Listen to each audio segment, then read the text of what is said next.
Hello and welcome to the Daily Rings of Power podcast, your daily dose of the latest news, rumours and speculation about the Lord of the Rings, the Rings of Power. The day is Wednesday, September 21st, and I'm your host Harry. I hope you're having a wonderful morning, afternoon or evening wherever you are in the world. After another long week's wait, we're back with our in-depth breakdown of episode 4 of the Rings of Power, The Great Wave.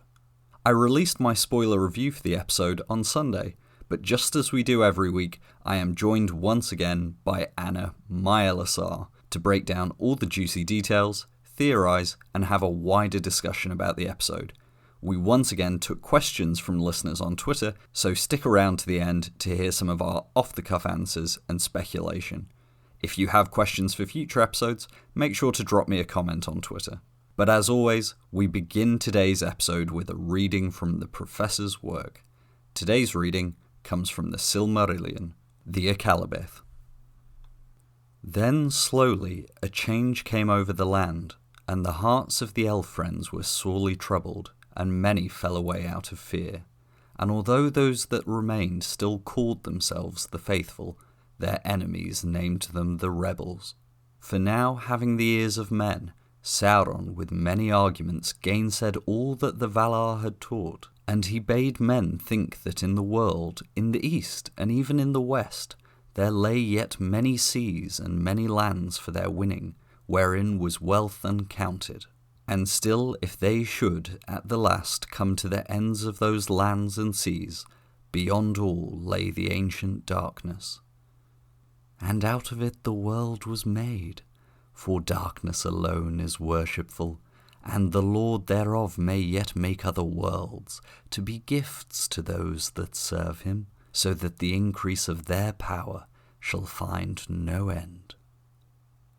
I thought that Adar's speech was very reminiscent of Sauron's later dialogue that we get in that passage of the Akallabeth. I've cut short of going into the next passage, which would be very spoilery for non-book readers, but for those who have read it, you'll know why this scene is so important.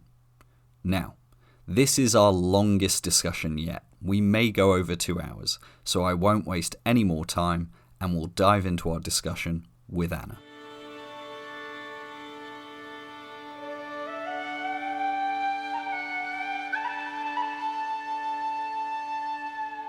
And so, without further ado, we welcome back, as always, our returning guest, our returning champion, and the person on Twitter who is failing to not fall in love with every single long-haired man in Rings of Power. Anna, welcome back to the show. Thank you for having me again, and thank you for that lovely, really flattering introduction. You are more than welcome. I mean, I don't think I said anything wrong, and we'll get into it, but feels like you've got a new champion this week. It really does. It's a problem, but we'll get into that. Obviously, today we're talking about episode 4, The Great Wave. Lots to talk about here. I think the longest episode we've had yet, maybe, or it just felt that way, not in a bad way. And there's so much to talk about. There's so many storylines we want to talk about. There's characters that I didn't get into on my review on Sunday, so we're going to dive into all of that. But I think we have to start off right at the top. Anna, give us your thoughts on the episode. How did you find it? It was, incredible. Just from the first scene, it was just so kind of stark, and the whole episode just had me invested. I think it's definitely on par with episode 3 for how kind of captivated I was, and I think a lot of that's to do with the pacing. You know, I feel like they've kind of really hit the ground with that at the moment. That was kind of one of my issues with the first 2 episodes, but I feel a lot more confident with it now. You know, we had some amazing scenes in Numenor, from, getting to Miriel and Galadriel kind of resolving their plotline at the end with the I will serve thing. And then, of course, we were introduced to Adar, who is an incredible villain, like I said he would be, not to pat myself on the back. You did. We had some lovely scenes with Elrond and the dwarves. A Plea to the Rocks was just enchanting completely. And yeah, I did miss the presence of the Harfoot. Is it Harfoot or Harfeet? They actually answered this one at Comic-Con. The correct answer is Harfoots. Ah, okay. So I definitely missed the presence of the Harfoots, but like I said, the pacing was just a lot better in this episode, so I'm kind of glad they were left out. Yeah, I was very happy with it. Yeah, I agree with you. I think I expected to have more of a problem with the Harfoots not being there, just because I really have enjoyed what we've had from them so far. But as I think we said on our Twitter space at the weekend, it actually felt nice to just focus on 3 plot lines. And I think there's something to be said about the show trying to juggle so many plots that when an episode can actually reduce down to 3, and in future I'd like to even see them try episodes where they, just boil it down to 1 or 2. That would be really interesting to explore.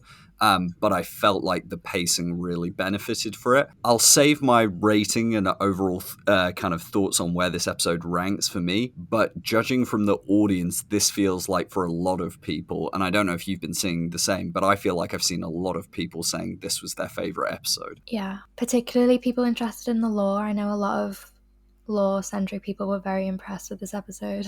Yeah, definitely. And so now that we've talked about our overall thoughts on the episode, I think let's just not waste any time and dive into Numenor. There's a lot of stuff to talk about here. There's Galadriel, there's Miriel, all that plot. There's what happened with Halbrand in the background. There's Isildur and Eärien. But let's just focus on that kind of overarching plot point of Galadriel starting the episode trying to win Miriel over to her cause, failing repeatedly, and then finally, almost through divine intervention at the end, managing to get the result they wanted. How did you feel that plot line was handled? I was quite nervous for how that was going to play out at first, because I know from the teasers we got before this was released, we'd only really seen this, stand and fight with me scene. So when we got that quite early into the episode, I was like, okay, I hope it's not resolved here. Miriel just immediately relents, and that's that. I appreciate the way it kind of escalated throughout the episode, and it did take that sort of divine intervention for her to change her mind, because it seems like we kind of got a lot of deeper characterization for Miriel, and uncovered a lot of her motivations. And I really appreciated the exchanges with her and Galadriel, especially, the Tempest exchange. It was just, the two of them kind of standing down to each other. Galadriel kind of talks down to her when she calls her regent. It was just such an interesting character moment for both of them. And it made the payoff at the end so worth it, with the I will serve, the Numenor theme in the background, Miriel addressing her subjects while Pharazôn was stood, not next to her but opposite her. Kind of, I really liked that parallel between the two of them. And I think in my eyes, I was happy with how they played that out. The scene with her kind of meeting Elendil's eyes, and they both come to the same realization. Such a powerful scene, and that's something that I appreciated about their characters from episode 3, was this subtle way they were kind of dancing around each other without outright saying what they wanted to say. It felt kind of similar to that, but that they fully understood each other at this point, which was, a nice payoff again. So I was happy with how that one played out. Yeah, I think you've kind of really hit the nail on the head there, that what we went on, although we've been doing that for many episodes, we went on a real journey this episode with Galadriel and Miriel. And I know last week in our episode, we talked about the fact how much both of us liked that they both came across as regal and neither backed down. And it was nice to see that on screen, where you had two powerful female rulers, both with legitimate arguments, both not wanting to back down and actually just going at it. And I liked that that's where we started the episode. As you said, the Tempest moment. I remember when we first heard that in a teaser, and that just, it delivered for me in every way possible. I know I talked about this in the past, but the way that not only feels like Cate Blanchett's Galadriel, but also the way it feels like Cate Blanchett when she played Queen Elizabeth I in the film Elizabeth, where she has a very similar line about having a storm inside her. And I just like that Moravith is able to play in those different registers, because I know some people, and I don't really understand it, but I know some people feel that Galadriel's a bit one note. But I liked within this episode, we got her from being all fiery and defiant in that first scene to then doubtful and almost evolving in that scene with Halbrand in the jail. And then that softer side of her, I really had an emotional Yeah. reaction when Galadriel saw Tar Palantir in the bed, old, sickly, saw that father-daughter relationship. And there was a real softness in her when she said, forgive me, I'm sorry. And then even again, when they were in the Palantir's room, there was that moment where actually after Miriel says no initially, Galadriel really humbles herself and says, Miriel, I beg of you. She's letting that pride go bit by bit. And I like that it's been gradual to get there, but I do also like we're seeing that more softer side of Galadriel. Yeah, I really appreciated the moment when you could just feel her kind of let go for a moment and stand down and, say to Muriel, let there be truth between us. I do appreciate that we're kind of seeing the outcome of this harder Galadriel that we started with, because I know a lot of people, like you said, had a problem with this and kind of saw her as this one note, she's rude to everyone kind of character, which she wasn't at all. It was this selfish, arrogant stubbornness that she had. We all know she had it inside her, and what kind of interest would her character have to us unless she had something to unlearn like that? It felt so much more special getting to that moment when we had Galadriel and Miriel meeting in the middle. They both had to let something go to get to the point that they did at the end of that episode. And I just don't think it would have had the impact it did without them both. And Cynthia and Morvith, just like, they're both incredible. They both brought so much to their respective roles, and then together, their interactions were just amazing. Yeah, and what I liked about it as well, and I liked that there was clearly a mutual respect and understanding. Even in that first exchange, it's only really when Galadriel oversteps the mark and says, I want to speak to the true ruler. That's when Miriel, understandably for her position as Queen Regent, she's not going to take that lying down. But until that moment, she handles Galadriel's request with actually a lot of diplomacy. And so I just like this idea that we're seeing why Miriel is an effective ruler at this point, and we know it's not necessarily going to carry on going well for her, but she's trying to make the right decision for her people. And I talked about this on Sunday, but I really like that she has her own faith, and she thinks Galadriel may be right, and she thinks maybe she should be doing something else. But she has that great line where she says, faith may bind one heart, but it's too fine a thread to hang a kingdom. Which is it's a great piece of screenwriting, but also, I feel like that's at the key of the Numenor debate, between the faithful and the king's men. It's really this idea that like faith alone cannot preserve Numenor or its people, or if you're on the faithful, then that's what's going to define them. So I really liked that. We did get a question, and I think this is from previous questioner from last week, Charles, who asked whether we thought that the decision at the end, Miriel having that decision be driven by the omen of the white tree blooming, does that take away her agency? Do we feel that slightly reduced her agency in terms of her making that decision, or is it more about that falling in line with her character as we've seen developed? I don't think it takes away her agency because, at the end of the day, she still made the decision. She was just driven to do it. And it was kind of set up from the beginning that was her belief. The first thing she talks about with Elendil is the tree and the tears of the Valar. So getting from that point to the point where they're looking at each other, the petals are falling around them, the leaves, sorry, it made sense to me. I don't think it took anything away from her character because, like I said, she's still calling the shots in her own way, I guess. It wasn't like it was Pharazôn whispering in her ear and getting her to leave Numenor. I don't know. What do you think about that? That's actually a really good question. Yeah, like Charles asked this yesterday when I put out a request for questions, and I've been thinking about it ever since because it is a really interesting idea.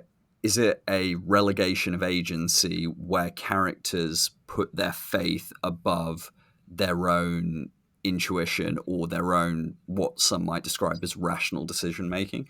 And I don't think it does. I think where I might be closer to agreeing is only that I think, and we're going to discuss this about Isildur's plotline, I do have an issue sometimes where the show is introducing a concept at the start of one episode, and then executing that concept at the end of the episode. So in the sense that they set up Miriel being concerned about Numenor's fate and, the omen of the trees at the start of this episode, and then it happening at the end. Now, I do think in this case, at least in episode 3, they also set this up, and that's where her dialogue with Elendil came from about that. So I don't really have an issue. And I like that essentially what it's about is that Miriel still has agency because, as Galadriel says, choose the path of faith over fear. And I think that's what she's doing in that last scene. It's about not taking these omens as something you can only run and hide from, but something you can do something about. And that's why I really like we got that look shared between Miriel and Elendil as well. Yeah, because it goes back to what we were discussing with, Elendil's character. He's not blindly faithful, and they have the agency to choose whether to be faithful or not, and that's what we're getting. And I like the direction they're going in with it. They're kind of delving into this morality of faithfulness, and I'm enjoying watching it play out, especially between the two of them, because they do have a really interesting dynamic at the moment. Yeah, definitely. And so we talked about Galadriel and Miriel and Elendil to some extent. I kind of want to flip it over and talk about Pharazôn in this episode, because I think he had a really, he got really only one major scene. He obviously got small moments with Galadriel and a small moment with Miriel at the end. But that scene where he comes in when the crowd's all getting riled up, and he comes in and he makes that speech about Numenor always being a kingdom of men. The place I've arrived at after a couple of rewatches is that I tend to think maybe not the whole scene was orchestrated by him, because it is his son who comes to him and says, we have a situation. But I do wonder how much involvement he had in getting that guild member who we've seen standing next to him in the throne room and, obviously got into the scrap with Halbrand. How much of that do you think was Pharazôn's own doing? I think, if anything, he definitely planted the seeds for it. Whether he literally said to him, go and kick up this fuss so I can come in, deliver my big speech, I doubt it was that orchestrated, but I think he was definitely pulling the strings in some sense. I really liked that scene. I know some people had issues with it, like a lot of the dialogue and stuff, but from a storytelling perspective, especially if we will later find out that it was orchestrated by him, I really liked it. This kind of mediocre speech by, is it Tamar? I think that's something like that, yeah. He's clearly trying to the best of his abilities, and I'll put that in air quotes depending on how much of it was was supposed to be badly done, this speech. But then it gives so much gravitas to Pharazôn as he walks in, because he doesn't announce himself or anything, he just interrupts. And his actor is absolutely phenomenal in the role, because he had that one big scene, but he left such an impact on the episode, at least for me. He had that kind of charismatic cult leading like energy that made you understand why Iarion was so enraptured by his speech. You could feel how he was getting to everyone. One scene, and he left an impact on me, definitely. I'm excited to see where his character goes, because it's appearing at the moment that Iarion is kind of intrigued by him, but Kemen doesn't seem to be going along with it, really. Yeah, I think that's really interesting. I'll address that part first, just because I think it is actually most interesting. I think what Kemen's doing in that scene is, like, he's going up to talk to this, kind of woman that he's clearly got his eye on. He wants to smooth talk her, good for him. So he's asking her about Pharazôn, probably just to take her temperature, and then she's very impressive. And his immediate response is like, oh, no, don't think he's impressive. I want you to think I'm impressive. So that's why he, tries to deflect with humor. But as for the courtyard scene, I think Tristan Gravel, in the short scenes he's had already, I mean, God, what a perfect piece of casting. Absolutely. He has that rhetorical kind of mastery. He has that presence. You can see why people would gravitate to him. And that's the issue with Pharazôn in the books. Because we never really get to see Pharazôn's rise to power, he just comes across as quite like, at best a, tin pot dictator. At worst, he is a mustache twirling villain. And something I like the show is doing is being able to say, well, actually, why would people support him? Why would people support him taking power from Miriel? Why would people support him both when he goes to Middle-earth and later, his actions in rebellion against the Valar? And I like that Gravel brings that presence. As for the speeches themselves, I think if it's staged, it makes perfect sense for Pharazôn to, rhetorically upstage the guild member.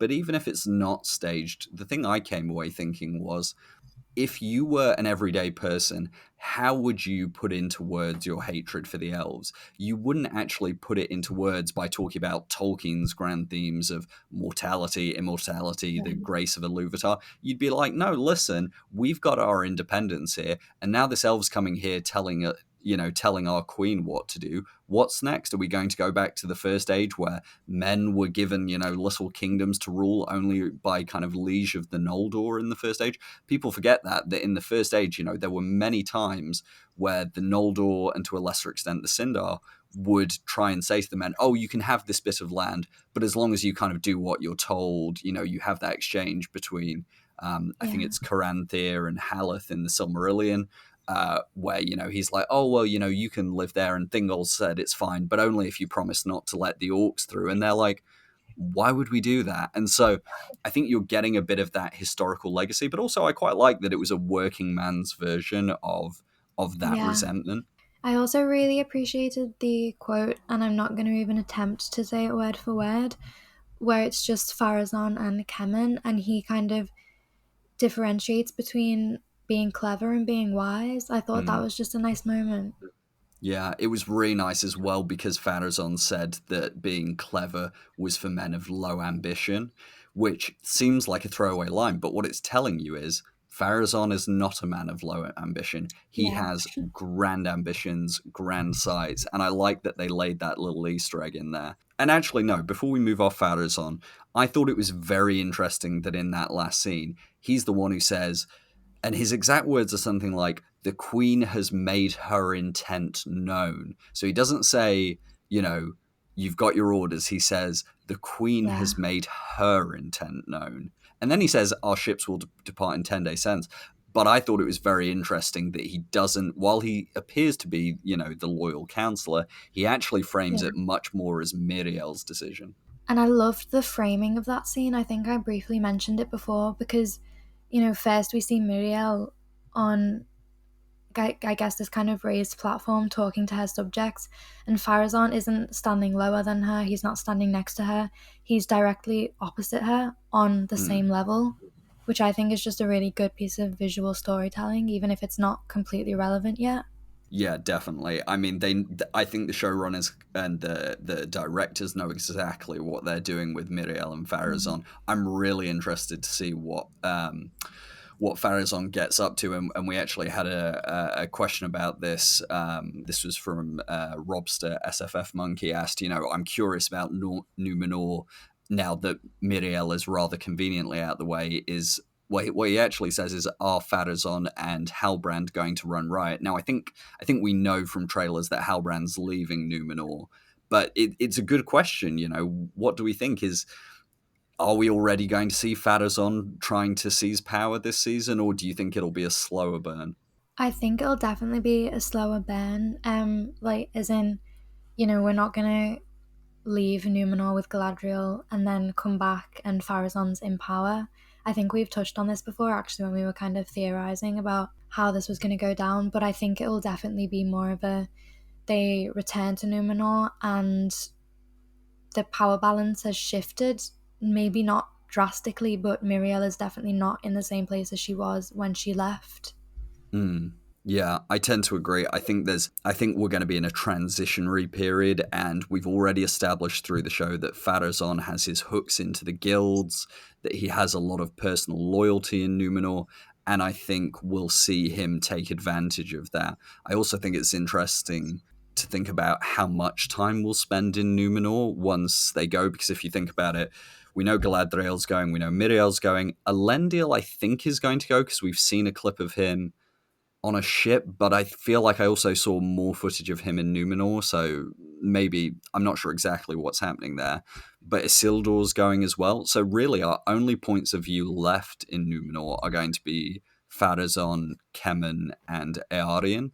So there's Yeah. clearly, going to be a much more focused view. So I suspect we might get less screen time from episode 6. But let's pivot onto those other characters we've talked about. I think seeing as we're already on this plot line, let's talk about Eärien and Kemen. Obviously, we got our introduction of Kemen this episode. We haven't seen any of his scenes before now, and we got a bit more of Eärien, particularly in relation to her new position as an apprentice in the Builders Guild and her formative kind of, meet cute with Kemen. So, I know you were very skeptical about Kemen kind of before the season. After one episode, where are you kind of at on your Kemen appreciation scale? I wouldn't say I'm a Kemen appreciator, but that's probably due to the fact that we've had maybe 2 scenes with him and they were very, very short. I don't know what it was from the promos, but I genuinely was expecting myself to kind of be irritated by him. I don't know why, but he feels like Pharazôn's son, and I don't really know how to explain that properly, but he had this kind of charm and suaveness, and you could see why Eärien was kind of blushing when he was mentioned. I'm excited to see your face. I'm excited to see where his character goes, definitely, because you can feel like the shadow of his father over him already. And I think that's quite an interesting dynamic they're going to have, because he's clearly not shying away from criticizing his father, whether that be to get the attention of a girl or genuinely criticize him. So I think that'll be an interesting thing to watch develop. Yeah, I agree. I think it's really interesting for me to think about as well, and this is going back to interviews we heard with Leon Wadham, who plays Kemen, who said, basically he's a nepotism baby. He's never had to want for anything. He doesn't really, he's never earned anything himself, but he does agree with his father's views, regarding the elves. He is one of the king's men. He's not a member of the faithful. But interestingly, he had this interview, and I'll see if I can find it and put it in the show notes, where he said, Kemen's quite desperate to prove himself to his father because, his father doesn't think much of him, as we saw in that first scene. We already got that groundwork. And so he might do things that escalate the situation in order to prove his, worth to his father. And so I'm really interested to see where that goes. As for Kemen and Eärien, listen, I'm not gonna lie, it was a well done meet cute. His line about, I liked it. yeah, and his line like, "Oh, I'll tell you if I see any strange men." Yeah, very smooth. I think he's a bit slimy, but I think we're meant to feel that way. But as you said, I think you do see why Eärien could be quite taken with him, and I have to admit, I did smile when Isildur asked her where she'd been, and she said, "I had a dinner." Yeah. And the way she said it was very adorable. It was really cute. I think that I don't think that I'm going to like him, but I don't think that I'm supposed to like him as the story progresses. So I think he's definitely an interesting one to watch. And see, the only recollection I have of his actor is that at the premiere, a couple of the other actors walked past, and I think it was one of the guys who played an elf in the show. He came up to me and started scribbling over the picture of Kemen on my poster, and I didn't know who this was at first, so I was like, oh my god, like, you're gonna get me in trouble. Don't do that. I'm gonna look like I just don't like this guy. Well, I mean, luckily it sounds like you avoided any drama there, but I agree with you. I think that I'll enjoy his character. I don't think I'll like him particularly because I think he's going to be a bad influence on Eärien, and I'm terribly worried about her. But I think it's very interesting that while I suspect what they're going to do with Eärien is, use the opportunity to have someone from Elendil's family kind of switch sides in terms of the faithful to the King's men, I like that they're not rushing that. Very much in this episode, she was just trying to be a good apprentice. She was busy sketching, she's just trying to do her work. And I really liked that line she had where Kemen was trying to schmooze her and said, oh, they say this wine from the Meneltama is going to take away all your worries. And she's like, my worries were too hard won. And I like that, she's not just a pushover in that way as well. So I'm interested to see where she goes. But yeah, I don't think there's much more we have to say on those two. So should we chat about Isildur briefly then? Yes, we'll go on to Isildur. Yeah, so Isildur's storyline was actually one of my main criticisms of this episode. I just thought it was really poorly handled. I mean, I thought it was good last episode when we got this idea that Isildur is not quite comfortable with who he is, who he wants to be, what he wants to do, that he doesn't want to be part of the Sea Guard, but his father's trying to help him there, if maybe in a misguided way. And I liked having his friends set up, and it felt so rushed to me. Like, the first scene we get of him is him, purposely messing up on the rigging of the ship. Then the sailmaster dismisses both of his friends as well. I didn't understand that. And then, I liked his conversation with Eärien, and I like that he, did the I will serve moment. And I think that's going to set up some really interesting tension between him and his father. But just the whole, we introduce his troubled state of mind in one episode. The next episode, we get the payoff, but it's very weak. I don't know how you felt, but it didn't land for me at all. Yeah, because I feel like they had enough time to set it up well because, it was kind of happening alongside the Miriel storyline, which I think paid off really well at the end of episode 4. It just, like you said, I think it was poorly handled. In this episode, we pretty much got beat for beat a very similar scene to one in episode 3. It kind of pans to him on the boat. It's almost a completely identical setting with kind of the sun in the background, and then we hear this voice, which, in my opinion, isn't the most clever way to kind of show his inner conflict. I think that could have probably been done in a more subtle way, not this voice calling to him. But each to their own. I guess that's more of a personal choice of how I'd want that to be handled. And yeah, it was kind of like episode 3 was like Isildur has this conversation with Elendil, which I thought was really well done. It kind of got into these family dynamics, but then the payoff was just he kind of looks up, looks at the sunset, and he's made up his mind. He doesn't want to do the sea trials anymore. Yeah. His friends getting dismissed didn't make any sense because the episode before we saw this huge mistake happen where was it someone called Imrahil kind of flies off the ship. Everyone's trying to get him back onto the ship, and he was the only person who was dismissed. Maybe if they had dismissed a few people then, it would have made more sense for Isildur and his friends to get dismissed altogether, but that kind of felt like a way to drive unnecessary conflict. What bothered me about it was everything you said, but also what bothered me the most was how good the conversation between him and his friends were after.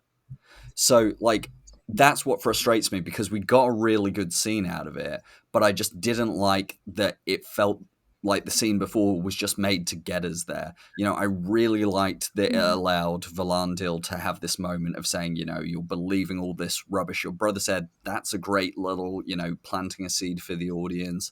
It was great that we got that bit more information on Isildur's mother being dead, which, while we know because we're obsessives and we've listened to the interviews, the general audience doesn't. And I like that it set up this idea that while Isildur's friends, like him, we had that great line of same old Isildur always walking away, which, is really going to pay off over the course of the 5 seasons, especially when we get to that pivotal moment in Mount Doom. So it's just so frustrating because I thought they executed that really well. I thought they then executed it really well when Isildur was talking to Eärien. But for me, it feels like what they said to themselves were, we want Isildur and his friends to go to Middle-earth on this expeditionary force. And we want to set up the idea that Isildur has inner conflict. And then they just mash those two together.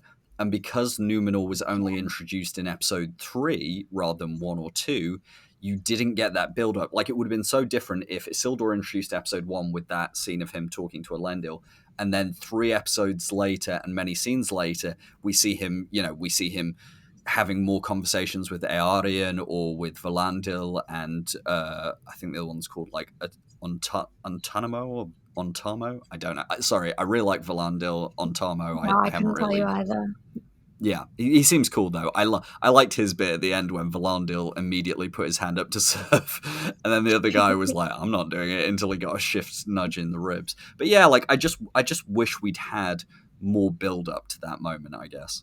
Yeah, not to compare it again to the Numenor storyline going alongside it, but I think the impact that scene had on me is the same as the I Will Serve scene would have had on me if Miriel had relented and given in to Galadriel during their first conversation.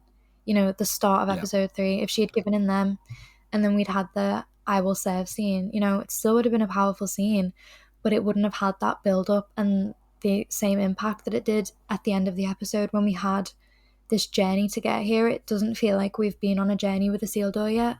Yeah, and it's a shame because, like, I think we discussed this on our Twitter space at the weekend. I went into this series expecting to be more invested in Isildur than I was Elendil, and 4 episodes in, I've had the complete opposite experience, which is weird for me. Yeah. See, I knew that I was going to be Elendil right from the start, so that's not a shock. But I was a lot more excited for Isildur, and this isn't kind of a slight on Maxim Baldry because I think he's so incredible. You know, he had me sold from that conversation with Elendil. You know, these 3 actors, you know, Lloyd, Emma, and Maxim just bounce off each other so well.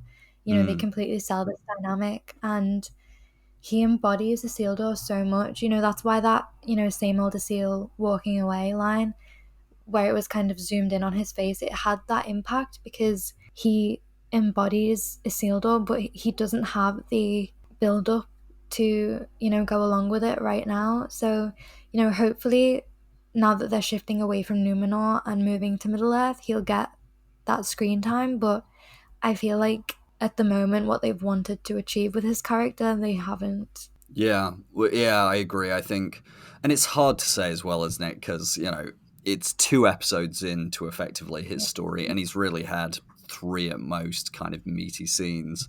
And so, like, I don't want to judge too harshly, and I do want to see where we end up at the end of the season. And I think there's going to be lots of interesting dynamics with him seeing War for the first time, him going to Middle Earth for the first time. I think that's really great.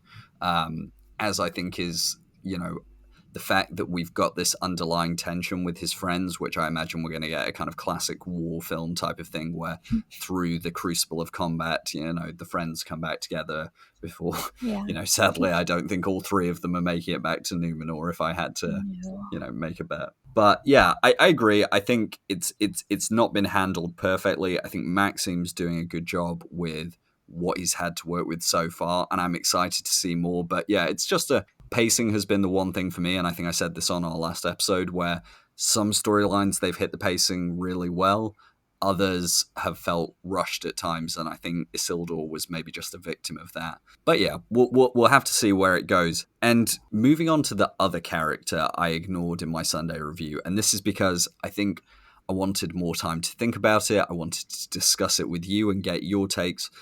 We only got 1 scene with him, but this might have been the most, not revealing, but the scene that got the fandom most divided about him. And of course, I'm talking about Halbrand in the jail cell, giving Galadriel this advice, which, there's no other way to put it, very Sauron coded, talking to people about mastering them through mastering their fears is basically the whole plot of how Sauron uses the rings. I know you're not a Halbrand fan, or at least you haven't been for the last 3 episodes, but how did you feel about that scene? How did you feel about that interaction and what you're thinking about his character? I mean, I'm always excited to talk about my favourite character. Why didn't you bring him up right at the start? Yeah, it was interesting, for sure. I am... by now, I think everyone who listens to this podcast knows that I do not want him to be Sauron. That is like my breaking point. I think everyone has something with this show that they either want to happen or don't want to happen. And I know for a lot of people it's that they don't want the stranger to be Gandalf. Or on the flip side, a lot of people do want him to be Gandalf. I am very much on team I do not want Halbrand to be Sauron. I just, like you've touched on before, it seems too clunky of a way to introduce him. It doesn't really fit with his character all that much. There's a lot better ways that it could be done. However, they do seem to be going very much in on the hints, I guess. I mean, they were subtle to start with. They're not exactly subtle anymore. No. But I think, the most telling moment to me was the moment he leans into Pharazôn through the jail cells and he just seems to completely change his mind. That was the moment where I was like, oh no. Oh no. Yeah. But this bit in the jail cells, I guess, very, very Sauron coded, but would it be in Sauron's best interest to tell his literal arch nemesis how he likes to control people? I don't know. Yeah, I think this is the thing. It's like, I don't think it, I want to be very clear. Regardless of whether it's Sauron or not, I don't think it's bad writing. I actually think it's really good writing because for book readers especially, it's got us all in a tizzy and, that's fun. And I like that book readers are still being kept in the dark. I think that's good. Yeah. I think the worst thing with an adaptation is where you stick so strictly to the lore that if you're a book reader, you're literally just waiting to see scenes play out. You're not actually engaged and wanting to follow along. I think my issue with it, and you raised this, and we also had a question from Mary on Twitter who said, any insight on what Halbrand said to Galadriel? Would Sauron the Deceiver be this obvious? And in the same way you talked about, this idea of mastering fears. I don't think it's a question of him being obvious. Like, that's not my issue with it. My issue isn't that this is too obvious because if he is Sauron and Galadriel has been deceived, there's no real reason Galadriel would mistrust this advice. Like, it's good fundamental advice and it gets her where she wants to be. Yeah. So I don't think that's the issue. Again, my issue has always been that the way Sauron got to Numenor is the issue for me, not Sauron being in Numenor. I'd be fine with a version of the Second Age where Sauron had visited Numenor. It makes a lot of sense to me. Makes sense why he would want to sow those seeds of, division.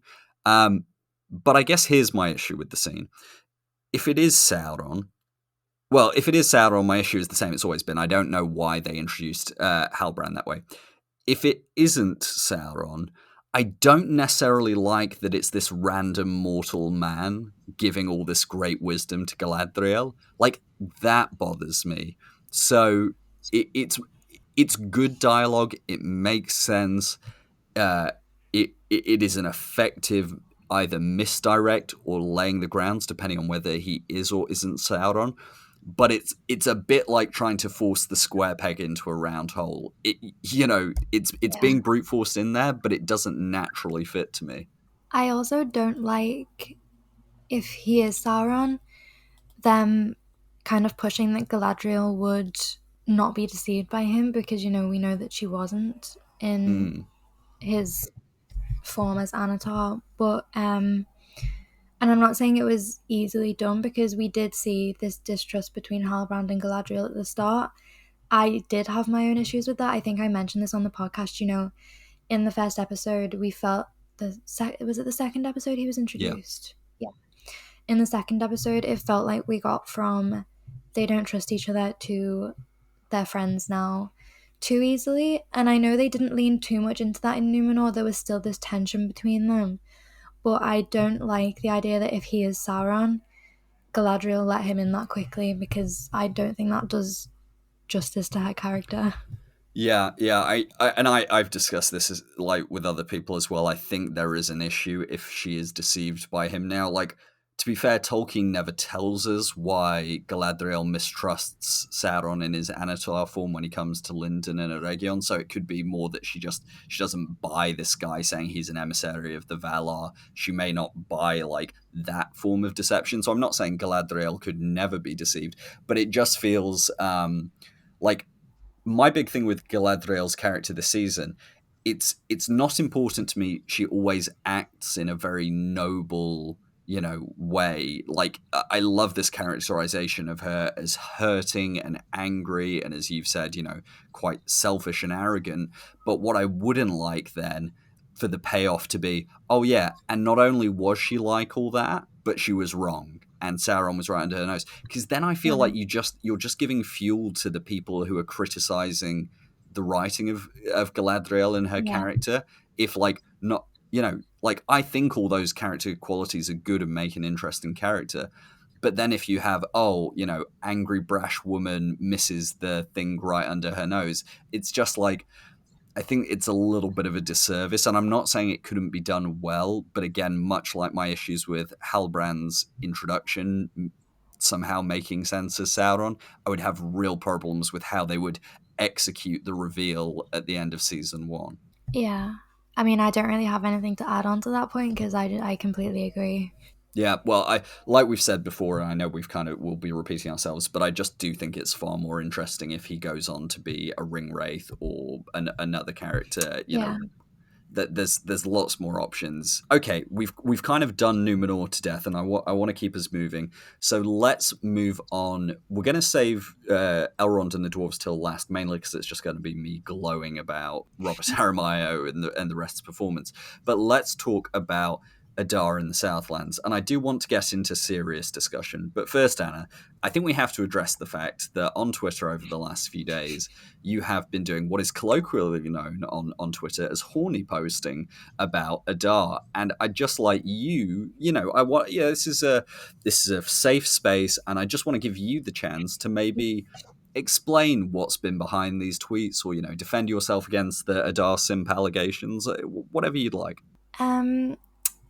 I'm not going to defend myself against the allegations because they are completely true. That would be absolutely pointless. When it comes to why do you simp for Adar, it's just like, why not? He's this long-haired, pale, scarred elf with a god complex. What's not to love about him? He's so... The voice, I think that's a big thing for me, is the voices. We see it with Elendil, we see it with Gil-galad, we see it with Adar now. They know how to cast an actor with a good voice.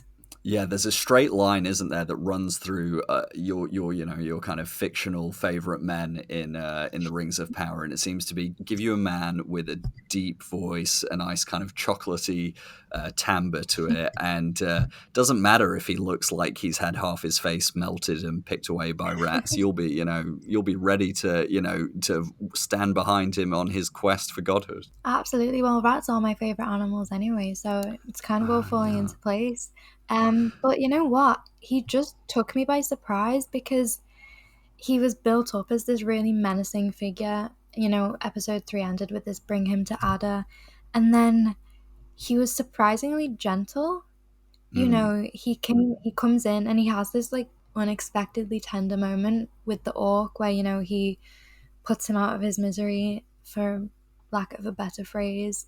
And I just loved that shot of him where he's not kneeling, but he's crouching on the floor, and all the other orcs leave him, and he's just kind of there with the light coming in from the shafts in the tunnel, but just kind of missing him. He is not aggressive with Arondir. He sits on him. Oh my gosh. He sits by him. He sits by him, like he gets on his level, and he lets him go because he's so assured that he's gonna do what he says. And he went in a completely different direction than I was expecting. It helps that he's very, very attractive, but I think he's genuinely such an interesting villain, and I like that he's not a typical aggressor. You can feel how calculated he is, even if he doesn't quite show it. Yeah, I completely agree, and I think Yeah, as much as I make fun of people for having the hots for Adar, I get it. Joseph Moore, very charismatic guy, and Yeah. some people's type is just men who look like they've been left in a coffin for too long, but that's fine.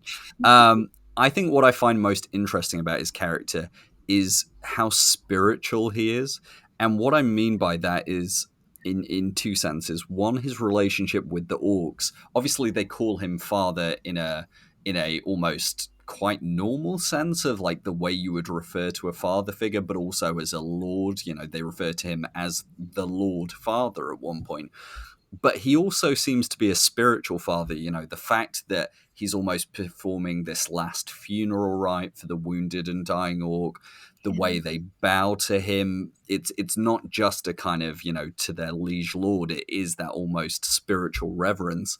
And then the way he was talking to Arondir, I talked about this on Twitter and a little bit on the podcast, but his lines about that the world is so full of lies that you need to create a new one just to untangle them.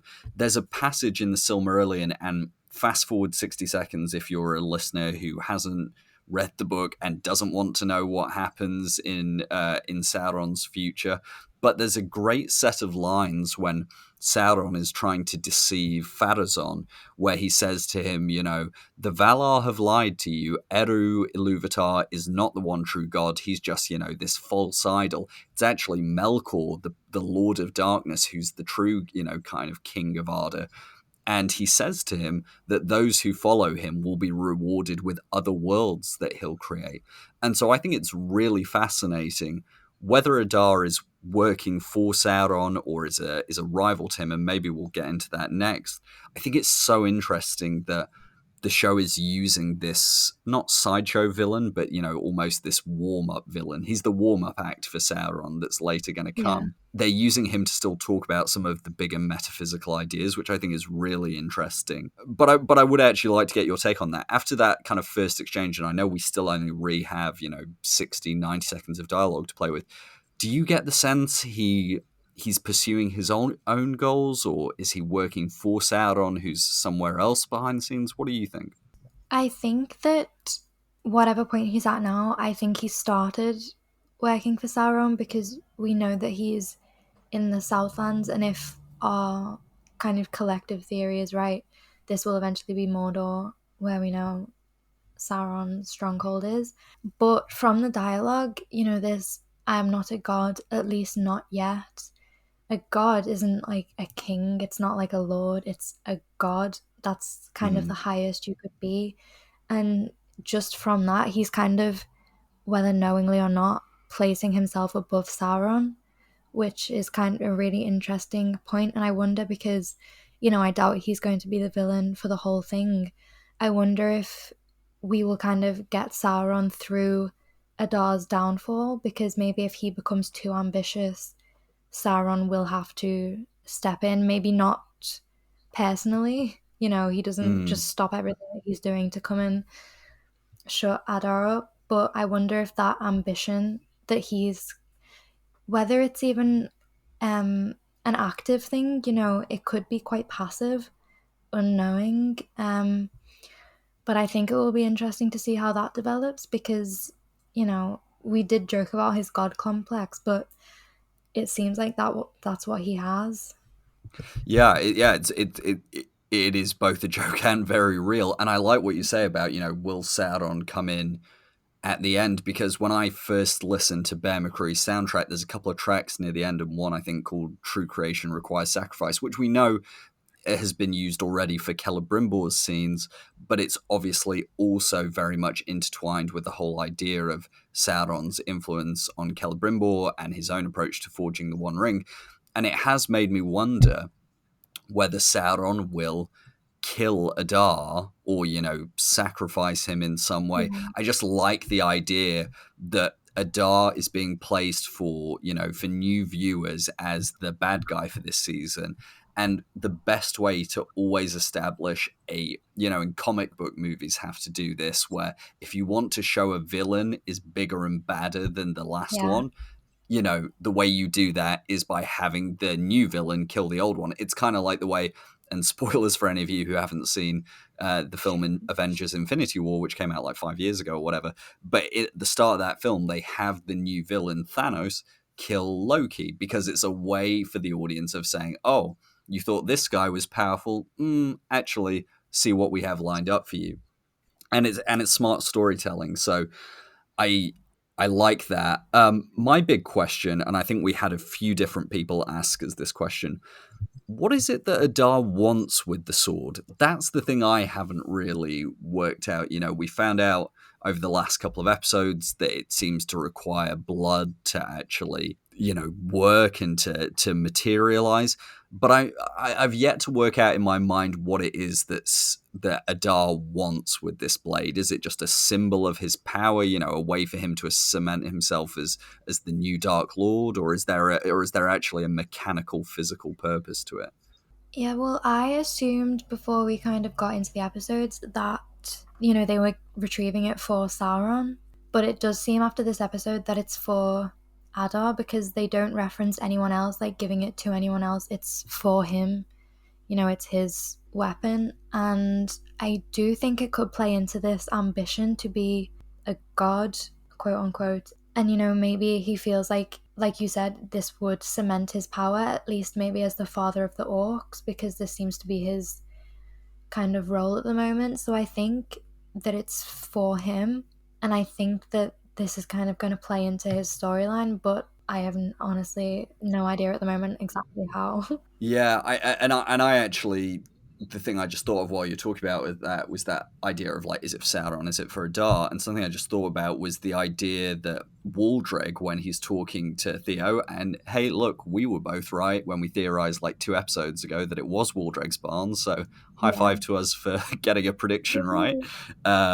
Fairly obvious, but what I liked was he not only referred to Sauron as a beautiful servant, which is such a good way of describing Sauron, both in his relation to Morgoth, but also later that we know he is literally going to present himself as a beautiful servant to Celebrimbor and the elves. But he also said that the weapon was made, I think the phrasing was something like, the weapon was made by his own master.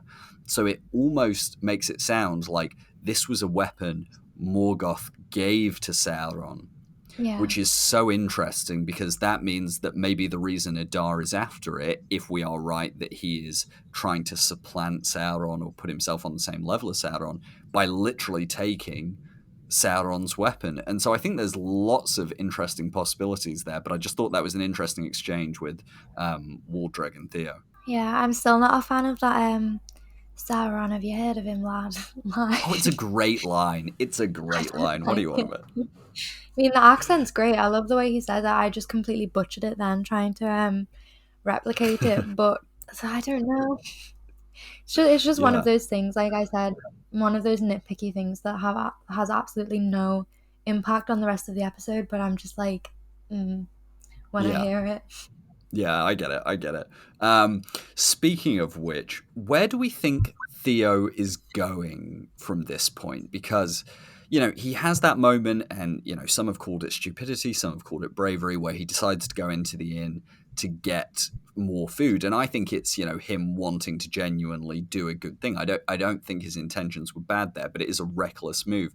He then obviously gets rescued by Arondir, makes it back to Ostirith with Bronwyn and Arondir. But where does he go over the next 4 episodes? That's what I'm most interested about, because, he was quick to stab that, Morgul-type blade into his arm. And when Waldreg had finished talking with him, he looked scared, but he also looked kind of entranced by what Waldreg was saying. And when he said, we need to be ready, Theo doesn't say, what are you talking about? I don't want anything to do it. He says, ready for what? So I'm very concerned about Theo. I don't know about you. I think that regardless of what path he eventually goes down, his story is not going to have a very happy ending, whether that's resulting in his death or something to do with Bronwyn and Arondir. What I would be interested to see is, because I feel like we have not parallel, but sort of similar storylines with Halbrand and Theo of this kind of darkness within.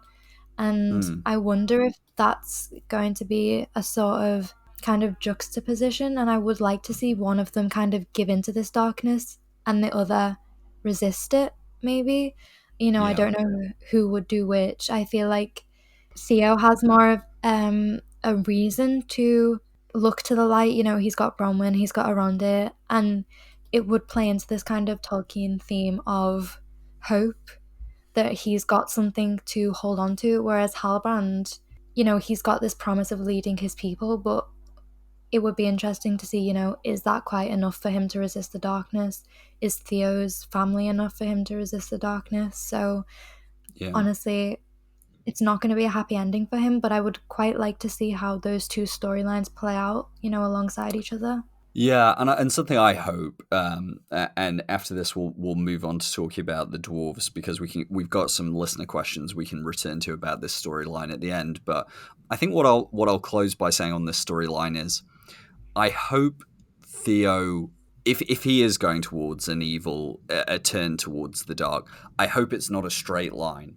I hope he has moments where he tries to come back to the light, and I hope he has moments where he really struggles with it, because what I don't want it to be is that he's picked up this sword, he's used it once, and then, you know, that's it, game over. You know, you Yeah. cross the Rubicon and there's no coming back, because I don't really think that's how Tolkien writes the interaction between morality and evil. So I would really like to see him struggle with that. Again, 4 episodes in, very early to kind of make any judgment. But I mean, if you want my prediction, I do think he's going to be a ring wraith of some kind. But like I said, I would just like to see him struggle with that along the way. So, moving on to Elrond, our favourite orphan boy and our favourite dwarf couple, Durin and Disa. I mean, I've already talked quite a bit about how much I love this on my Sunday episode. I'm keen to know, were their scenes a highlight of the episode for you as well, or did they not hit as much as the episode 2 scenes? I think it's impossible for their scenes not to hit. Like, Yeah. Robert Aramayo and Sofia Nombete, they just make me smile. Like, their presence is just absolutely incredible. You know, Robert Elrond, he is everything a young Elrond should be, from the humor to the kind of subtle tensions to this heartbreaking almost soliloquy that he had about his father. You know, he was obviously talking to Durin and Disa, I think, but the way he delivered it, I could kind of imagine it on stage. You know, he's like the only one there and he's just addressing the audience. That's kind of how it played out to me, which I really, really enjoyed. And I think what the dwarves and Elrond do well is this balance of humor but also seriousness, because we had this quite fun scene of Disa trying to kind of skirt her way around where Durin was to Elrond, which was funny, but also you could feel how tense it was, because all we'd seen so far from Disa and Elrond was this warm acceptance. You know, she's the one who encourages Durin to invite him in. She makes him stay for dinner, and then all of a sudden it was switched, and you could feel this underlying tension. And they didn't shy away from those divides between them. But like I said, I think I might have mentioned this on the space. I appreciated the, I'm not going to say quick resolve, but you know, it was well established that both Elrond and Durin wanted this friendship to work, so it would make sense that, I guess, they're both trying their best at this point. You know, Durin's, however, he might not want to admit it, he's happy that he's got his friend back after what is like such a long time to him. And on the other hand, you've got Elrond, who's just had this reality check about, oh my gosh, it's been the blink of an eye for me, but I've missed so much of my friend's life. That the way they kind of dealt with the obstacles in this episode felt so natural. I don't know. I feel like I'm not quite explaining this as well as it seems in my head, but let me know if I'm making sense. No, you make complete sense to me. I know exactly what you're saying. This idea that like it would have actually been very unsatisfying if we had to watch like 3 episodes of like Durin trying to hide from Elrond and Elrond trying to work out what's going on. It'd be like, okay, like we know you guys are gonna like work it out eventually, so let's just skip to that part. I agree with you. I thought there was great menace is the wrong word, but that, you know, the way some people will say sweetie to you, and they actually Yeah, mean like you're on thin ice. The way Sophia said absolutely. dearie, I was like, oh god, Elrond, be careful, you're about to get hit in the face with a dead mole rat. But I really liked all the scenes. I ran a poll on Twitter the other day, and Elrond and the dwarves are by far people's favourite storyline so far. But I think the most interesting thing for the episode, for that storyline for me, was twofold. One was the way that Eärendil kind of, his shadow hung large over the episode. First with Celebrimbor talking about having met Elrond's father, and then later Elrond's story about his own father. And my god, that was literally like a scene that I like. If the writers had come up to me like 2 years ago and said, "What one scene would you like to see for Elrond?" I would have said, I'd like a scene where Elrond talks about missing his father, looking up at the stars, wondering, what he thought of him. Like, that for me is just absolutely everything I want for Elrond's character. It was just, 60 seconds of, I would not hesitate to call it perfect writing for his character. Hmm. And then to have it followed up by what I thought was such a tender moment between the two Dorins, between Prince Doran and the king. Yeah. It's just, I love that. And I watch like far too much TV and films, and something that I get really tired of is shows and movies feeling the need to only show bad parental child relationships. And I love how much the show is leaning into like, yes, parental child relationships can be difficult, as we've seen with Elendil and his children, as we've seen with the two Dorans, but like it's good for a show to like not just try and make us think that every parent-child relationship is abusive or manipulative or controlling. Like, yes, we can all have moments of failure, but watching that scene between the two Dorans just, really warmed my heart. Yeah, because I feel like as the audience, we kind of went into that scene just as guarded as Durin because, he walks into the room, he kind of takes a moment to collect himself, preparing for what his father was going to say. And I feel like, I mean, I'm speaking for myself here, I felt the same. I Mm, had no idea how that scene was going to play out. And I do agree about this kind of different take on parental relationships. It was just such a lovely scene. And I didn't expect it after, we just had that scene with Elrond, which I agree, just incredible writing and acting as well. Robert Aramayo he does this character such complete yeah. justice. Um, and then to follow it up with that scene, it was like a double whammy of just emotions that I didn't know how to handle. Yeah, I agree. It was a real. For me, it was the emotional core of the episode, and I felt the show knocked it out of the park. But something we do have to talk about, and we got quite a few questions about this, but I wanted to just dive into it now because we're talking about this storyline. I'm worried. Um, I was worried that Elrond took an oath. I don't think it's bad writing, to be clear. I think it's very interesting for Elrond to take an oath, but unlike the Oath of Feanor, it's one about friendship and duty, not about, obsessive lust or, revenge or anything like that. So I like that that's what Elrond's oath was about. Something I'm worried about, and it's lesser like, oh, I think it'll be bad if the show does it or anything like that. I'm worried to see how it will play out. Is we know Celebrimbor uses Mithril to forge the rings. We've seen in the preview for next week's episode that he's holding it at one point and he's talking to Elrond about it. We know that Mithril's used in the creation of the Doors of Durin. So Elrond is definitely going to break his oath. And what I want to know is like, how's the show going to handle that? Because I would hate for them to just like undo all the hard work of that friendship they've built up. Yeah. But at the same time, I don't know how else they get around it. It's kind of the same way I said that it felt satisfying that the disagreement with Durin hiding the mithril was wrapped up quite quickly. That was satisfying.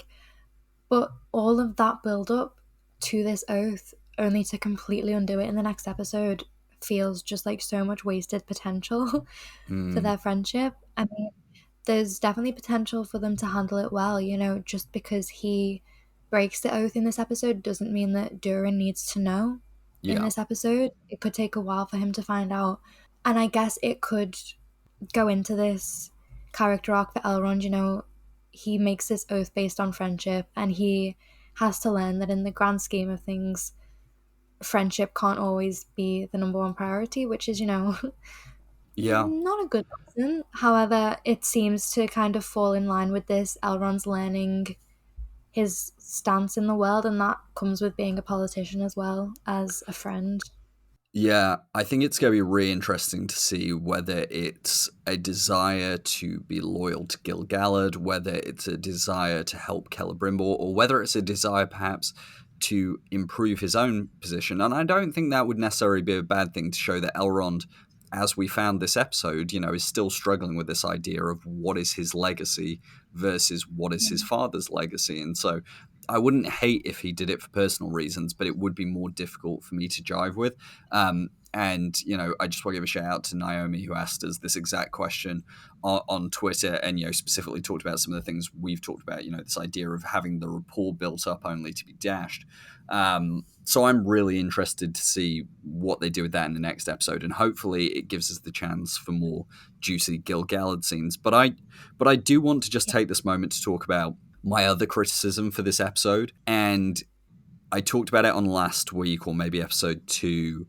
I'm concerned about how they're handling Celebrimbor's character. And my concern is, and, this was raised to me by a couple of smart people on Twitter. And, I said, well, listen, we're only halfway through the season. But the more I've thought about it, the more I am coming around to this criticism. I don't like how sidelined he is 4 episodes into the season. I completely understand why they want to build up Elrond and Durin's relationship. It's something that's going to last all 5 seasons. It's a great dynamic. I love it.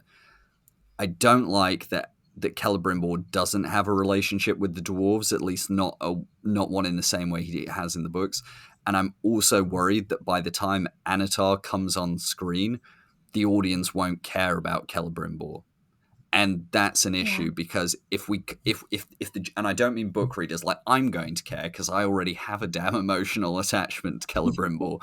But my issue is like, I really hope he's in all 4 of the next episodes because I don't understand. I don't understand why we'd sideline him that much unless, and maybe you can give me your thoughts on this. I know we talked about it last week. Unless the reason they're sidelining him is because they want to keep the surprise that Annatar's already in Eregion. Yeah. But I don't know. What do you think of that criticism? How do you feel about it? I mean, regarding your last point, that is my current favourite theory and my hope for what's going to happen. So if that is the reason that we've not seen as much of his character, and we find that out, then that's good for me, I don't mind. And I guess in a sense, I was never expecting to see that much of him because we know the rings aren't being forged this season, but this is the build up to the rings being forged. The show is called The Rings of Power. And in that sense, Celebrimbor is one of the most integral characters.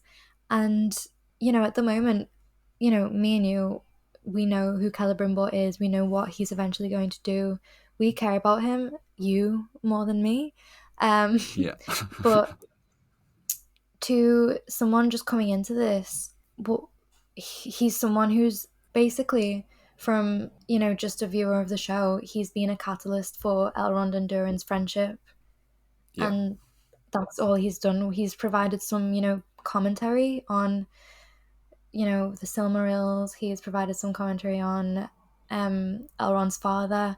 But his main role so far has been to, further Elrond and Durin's relationship, which is fine, but he's not had any of his own characterization, which come the time of him forging the rings and his relationship with Annatar is going to be a huge disservice. Yeah, and my issue is that I think the brief bits of characterization we have got have been great.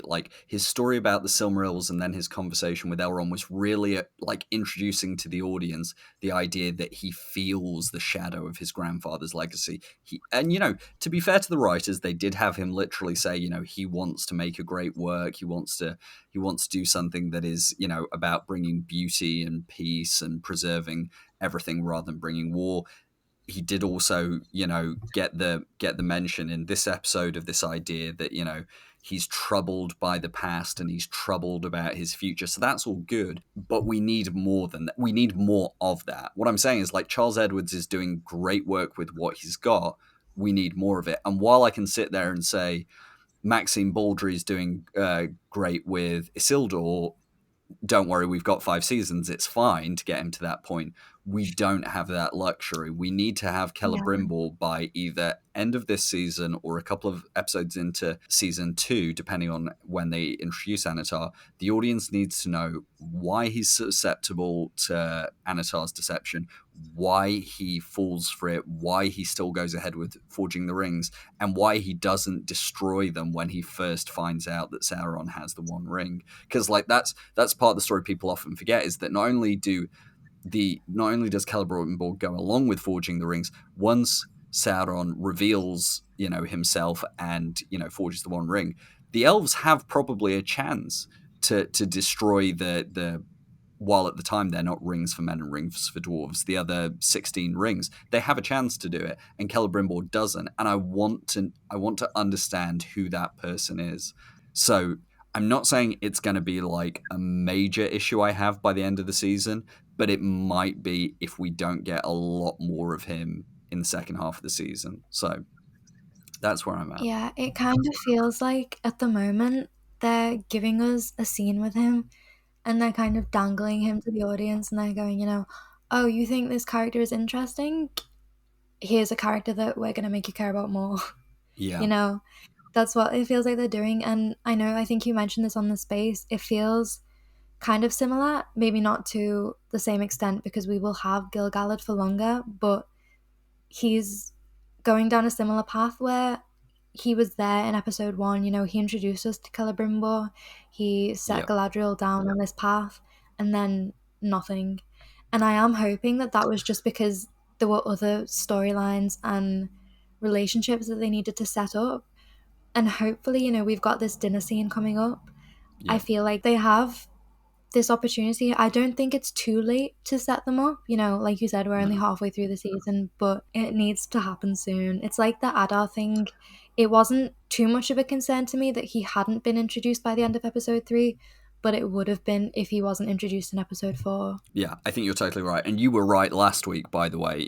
Props to you for saying, like, actually, it's not a problem that Adar's not introduced till episode 4 because he's going to have a really strong introduction. And you were right, he did. I've got no complaints about it now. So I'm hoping that by episode 8, I have the same feeling about how they paced Celebrimbor's story.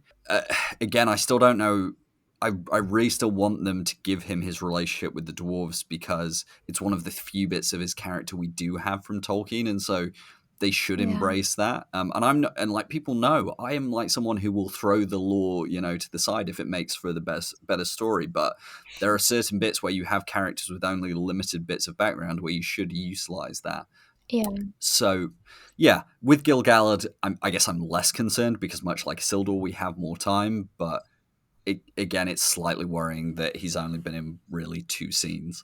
So we've kind of covered all the main storylines. Is there anything else you wanted to touch on that we missed before we get into our overall episode rating and then thoughts? Nothing on the top of my head. I did want to mention, because I've seen a few theories about Adda's armor. It kind of looks similar to the clothes that Gil-galad wears, and that could just be the corrupted elf angle. Whether that has a bigger implication, I'm not too sure. What do you think about that?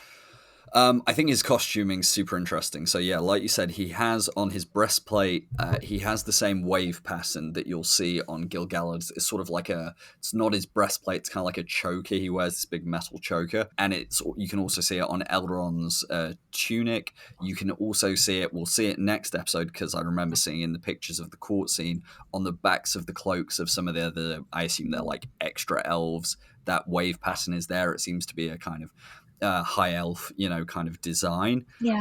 And yet on his chainmail, he has some of the stars that look similar to both what was on Galadriel's armor and also the 2 pins that Gil-galad uses to fasten his cloak.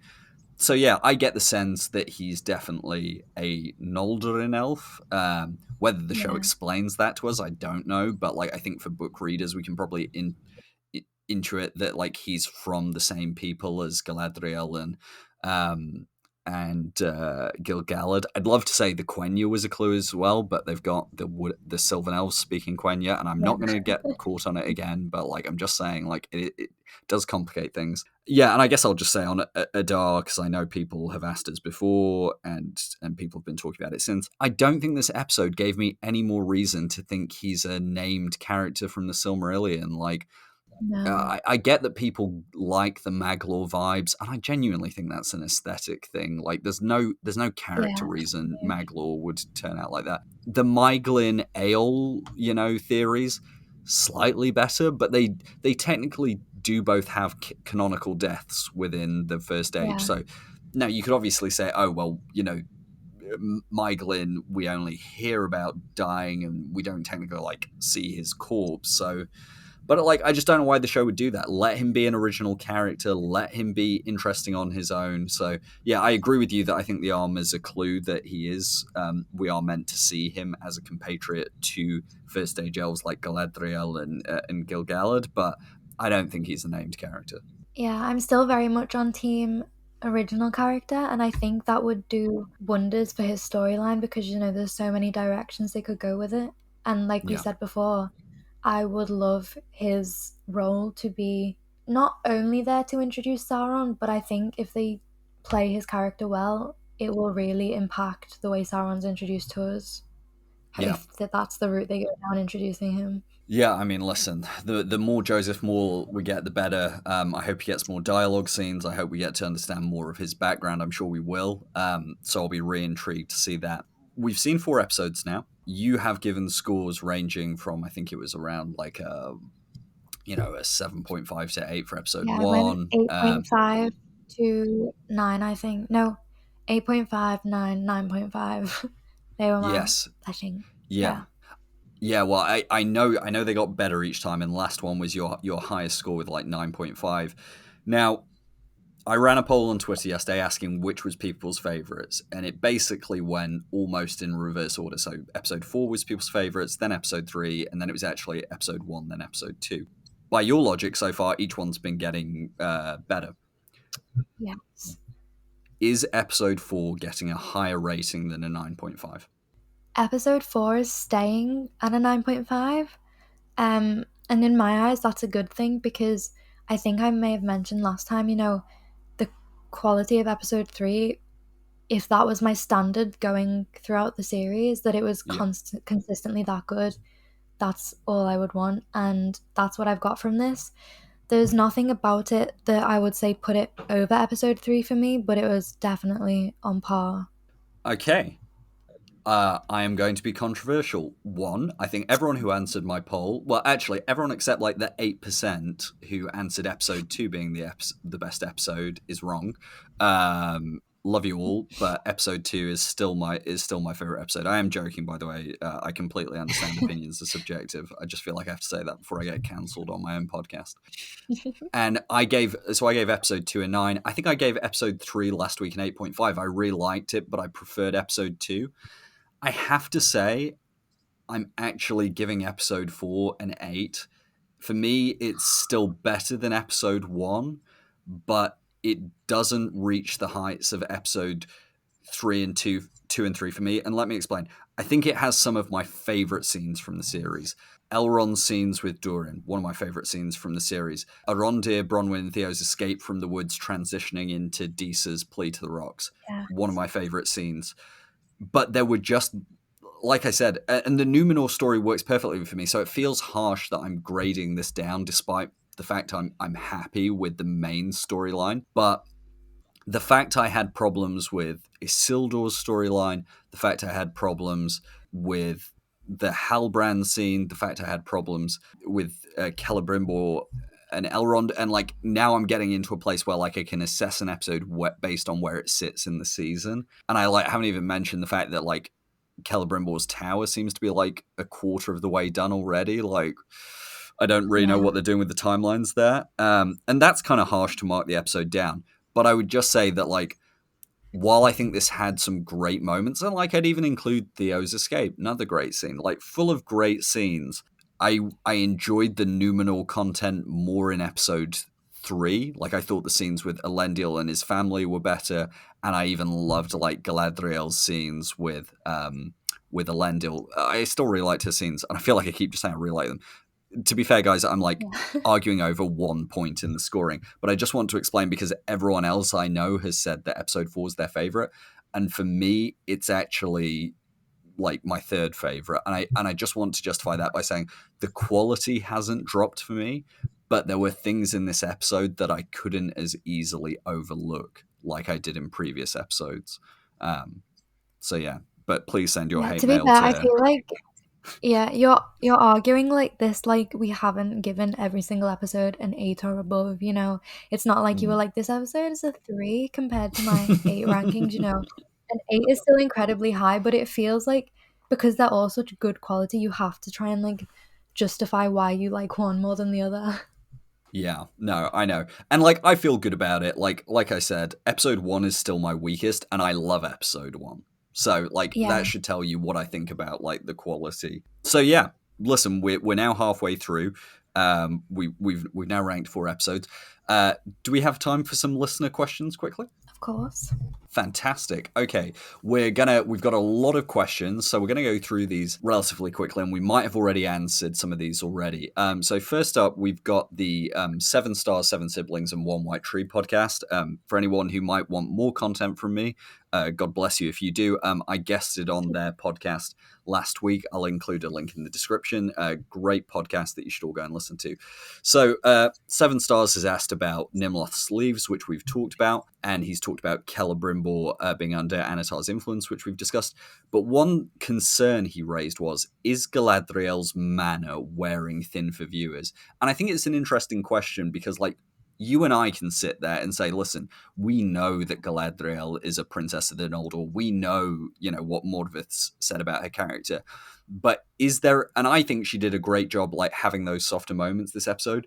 But do you think there's a danger that one of our central protagonists, and I will say, I think there's a gendered aspect to this as well. I think male characters get away with being, Yeah. aggressive, arrogant, condescending all the time. But putting that aside, do you think there's a risk that one of the central protagonists is not winning over viewers as easily as they might have hoped?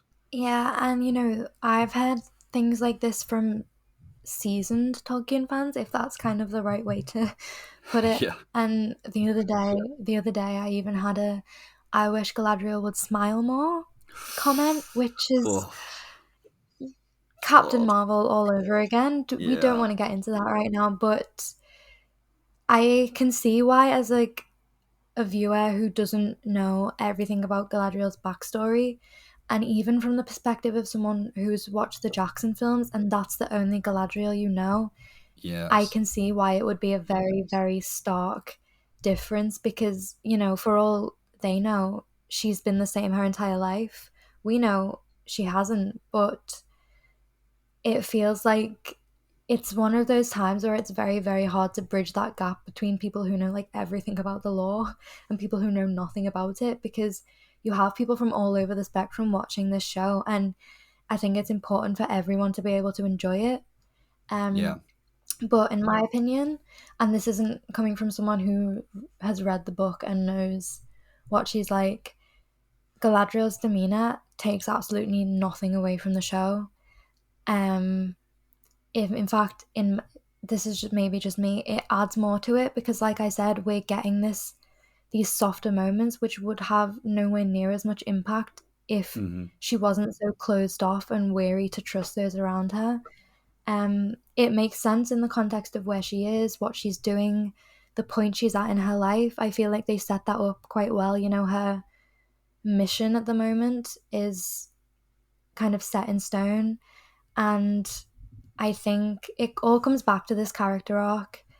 Mm. There's no real way for her to have a character arc if she doesn't start out in a place where she needs to change. And I'm not saying that she needs to like drop this kind of aggressive attitude completely because at the moment it's keeping her safe. Um, and I don't think her storyline would be interesting if she was quote unquote nice all the time, if she smiled more. Yeah. Her smiles she has been exchanging with people, they have such an impact because of how Mm. she is before them. She doesn't smile at everybody, she smiles at someone when they've earned it, basically. And I think that Yeah, has so much more of an impact. Yeah, like I think back to her scenes with Elrond where she had those beautiful exchanges. I loved that. I think about her scenes with Elendil. I think about the softness of her scenes with Miriel. So, like again, I've read this question out, and I don't, and I know for a fact because we've discussed this that Seven Stars isn't even putting forward this argument. He's just raising what we've seen Yeah. people say on social media, and I think a lot of it, I do actually want to touch on it, and I just want to say like. I could name on like two hands in 10 seconds the number of male protagonists who get away with it. Like, you go from like TV Yeah. characters like Sherlock and House, the condescending geniuses who are rude to everyone. You look at like the superhero genre where you've got like Tony Stark and Bruce Wayne who are kind of, like these people. They never smile at everyone. If they do, Yeah. it's because they're being an arrogant arse.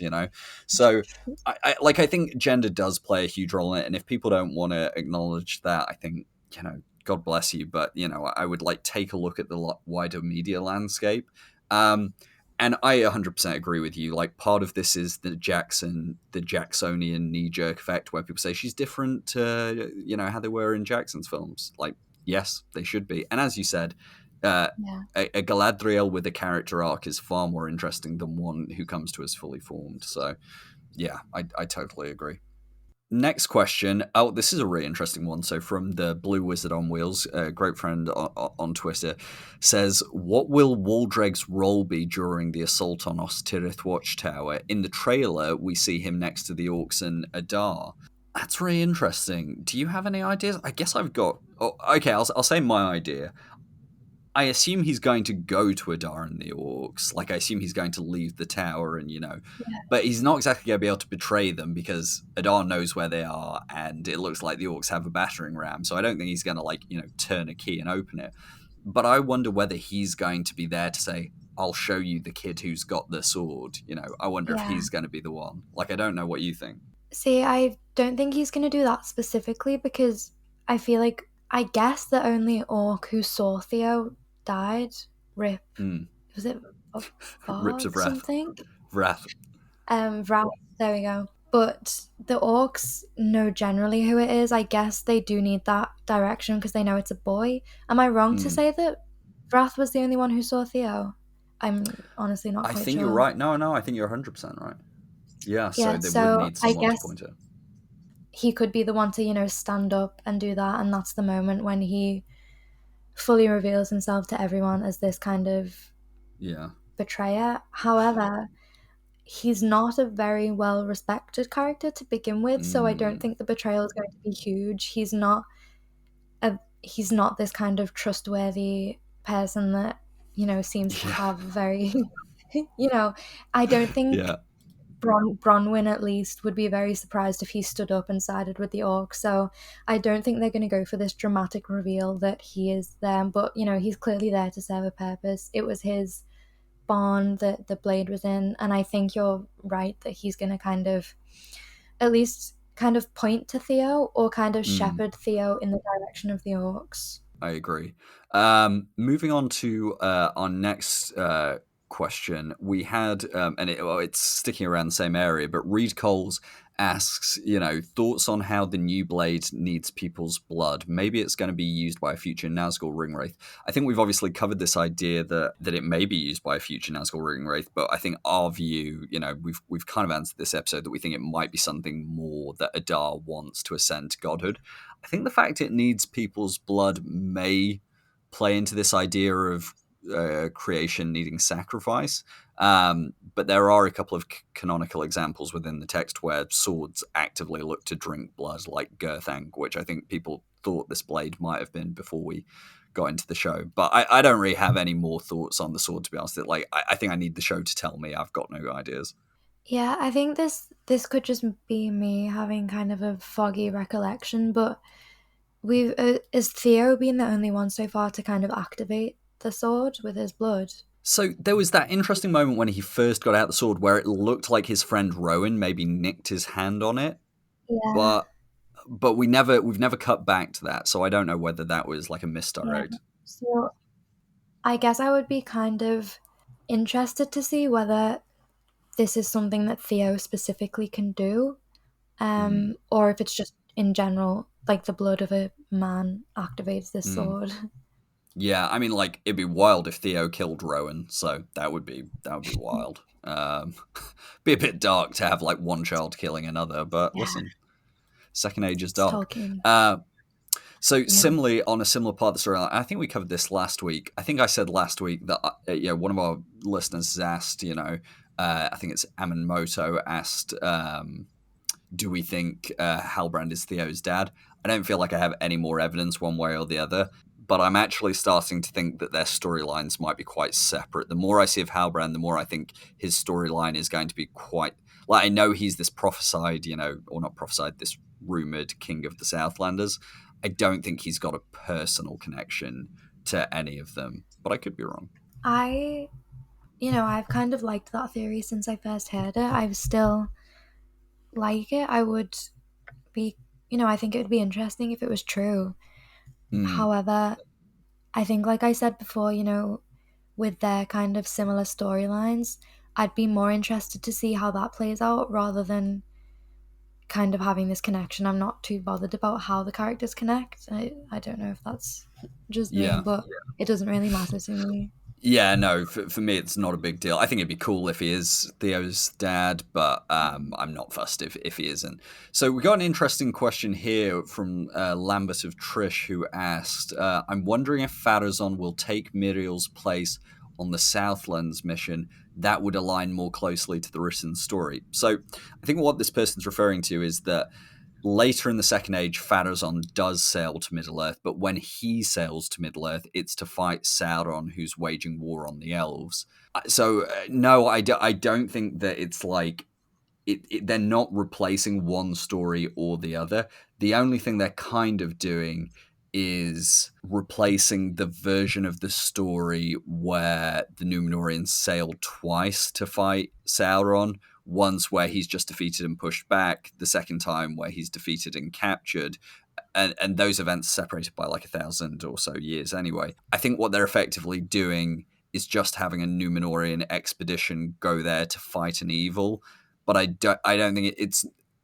I don't see any reason why that would stop them later down the line having the same plot, not the same plot, but the plot that's in the book occur with Pharazôn. Either way, what I'm saying is I don't think this is replacing it. I think it's just adding a layer.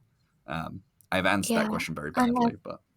Yeah, no, I agree with you. And like we discussed before, I don't think it's going to affect Miriel's place outright. She's not going to get back, like we said before, and be completely like usurped from her power. But it will serve to kind of establish this power imbalance. Yeah. So yeah, that's all I have to add to that.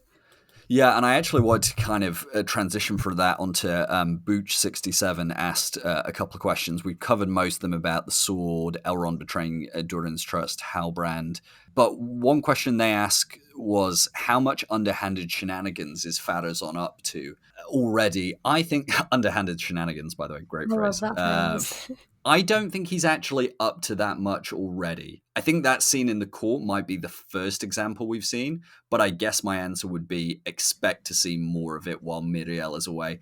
And to be honest, it might not be that underhanded once she gets out of the picture. Yeah. It might be quite brazen. Yeah, I like the fact that they're kind of planting the seeds. I guess it depends on how you view the scene preceding his speech, whether you think that was orchestrated or not, because if so, that's probably our first example of the shenanigans. But yeah, I agree with you. I think the thing with Pharazôn is his words, and his phrasing, and that's the first real example we see of it when he separates himself from Miriel and talks about her decision. Which, yeah, if that's kind of the direction they go in at the moment, I'm happy with that. Like, underhand shenanigans, funny phrase, but it's very apt to Pharazôn. It is. It's definitely very apt. Sticking in Númenor for a second, one very quick question. Raging Roadrunner, brilliant username. Wish I'd come up with that. Raging Roadrunner asks, did we get a glimpse of Narsil? If so, how does it get into Elendil's possession? So I guess I'd break that down. Do you think that sword we saw in the Palantir's room was Narsil? I'm team Narsil, and I know we had the discussion about why it couldn't be, why it couldn't be. I'm more on this thing, and we did speak about this before, you know, about how to balance the show between people who know every single detail about the law somehow, aka you, and Not me. people who don't. So I think it's just one of them things. People know Narsil, people will recognize Narsil, and not everyone will care how it gets to Elendil, just that Yeah. we know that it does. And so I don't really mind if this is how they do it, you know, if they don't follow it word for word. And I think Sarah was talking about this the other day, that we don't know if there's a specific moment in the book when he actually receives it. So Yeah. I'm team that it was Narsil. This was just their way to kind of get it into the story. But, you know, what are your thoughts? Yeah, I mean, like, I feel embarrassed. I feel like you called me out on the law nerd part, which is fair. Which is fair because I was there on Twitter being like, "Now listen, when Elros came to Numenor, he brought 4 items with them. One of them was a sword." Like, yeah, like my thought was because they put the other items, like they put an axe there in the concept art, we can see they put a bow there, like they also put a shield that has like Tuor's insignia. Like my thought was, okay, it looks like Peter Jackson's Narsil, but like within Yeah. the lore, it would make more sense if it's in the Tower of the King to be Aron Ruth, which is the sword of the Elven King Thingol, blah blah blah, gets passed down. Elros brings it with him. But I tend to agree, like if you play the kind of Occam's razor, it's a sword that looks a lot like Narsil. The camera Yeah. angle lingered on it a bit too long when Galadriel was standing next to it, and the showrunners know that people are going to want to see it. So, like, in my mind, I'm like, I think it's misdirection. I think actually this is a case where I'm like twisting myself in knots when the obvious answer Yeah. is it's probably Narsil. Interesting that Yeah. they got My permission to use the Peter Jackson design, though. Yeah, my thing is, I feel like we got the misdirect when Elendil was literally handed a sword. You know, when he Oh, talks to yeah. Miguel. And my thing is, who would they be putting this other misdirect in for? I guess you could say book fans, but if they just keep giving us swords and they're like, oh, it's not that one, oh, it's not that one, what's the point, you know? Yeah, you've won me over. I think oh dear. I, I I think you're right. I feel very silly, but I think you're right. I mean, you know, So it's not set in stone. You could be right, and like next week we could be on the podcast, and I'll be the one being embarrassed. So we'll just see.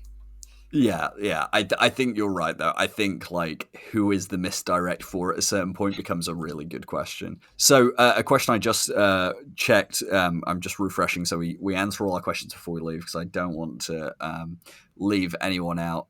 Someone Loki variant has asked who's the guy that fell from the sky. Obviously talking about the stranger. He also asks why is Benjen Stark in Middle Earth causing all sorts of trouble. I mean, listen, actors play different roles. If your only form of reference is Game of Thrones, like watch more TV is my suggestion to you. Politely, Yeah. by the way, love you, but politely watch some other TV as well. Who's the stranger? I mean, okay, we didn't get any more stranger this episode, but how interesting was it that Waldreg was like, ooh, the star that fell from the sky, that's a sign of Sauron. I think that's like, I know we keep saying everything's a misdirect, but that for me is like Waldreg A, why would he know what the sign was? And Yeah. B, like, definite misdirect for me. Yeah. So my first reaction was like, oh, they mentioned that very unsubtly. Mm-hmm. And then I think it was just very similar to the one, I think, I can't remember if it was Arondir's elf companions were talking and they were like, you know, Sauron went by many names. What if Adar was one of them? Mm. It's, you know, I heard that and it didn't kind of sway me to, oh, he's Sauron. It was, that's a misdirect. It felt very much the same. So yeah, that's all I really Yeah. have on that. Yeah, no, I think like the stranger, we're still very much in a toss-up between is he Gandalf, is he a blue wizard, is he something else entirely? But I don't think that we should take that as evidence that he's bad.